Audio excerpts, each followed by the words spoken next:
Hello everyone. In this episode, we will learn year on year comparison analysis by quarter. Let me switch to the computer for the demo. So, let me show you the data table first. So, this is the sales data as you can see here region, country, customer. So, in this episode, basically, we are going to play with the sales date and the total sales amount. Because we want year on year comparison analysis by quarter. So let me add a line chart first here from the Power BI visual gallery, and I will increase the height of the line chart visual. And from the data model, I will add a sales date on x-axis, and from here I will remove year, I will remove a month, and I will also remove a day. So only you can see the quarter.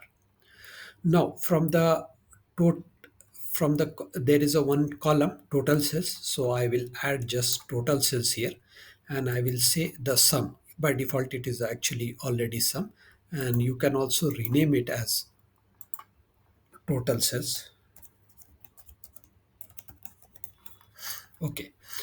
Now, as you can see here, the quarter one total sales, quarter two total sales, but we do not know actually which quarter it is, which year quarter it is.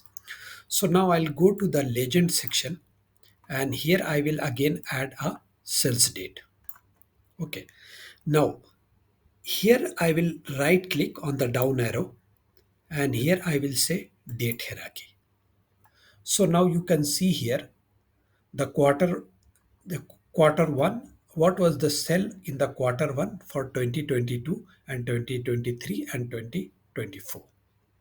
Okay, now you can also enable a series level. So you can see here, this is the I have enabled a series level. So it's a 2022, 2023 and 2024. So you can see the series level. So this is the nice analysis if you want to compare year on year comparison analysis by quarter. That's all for this video, and I request you to please subscribe my channel. Thank you for watching.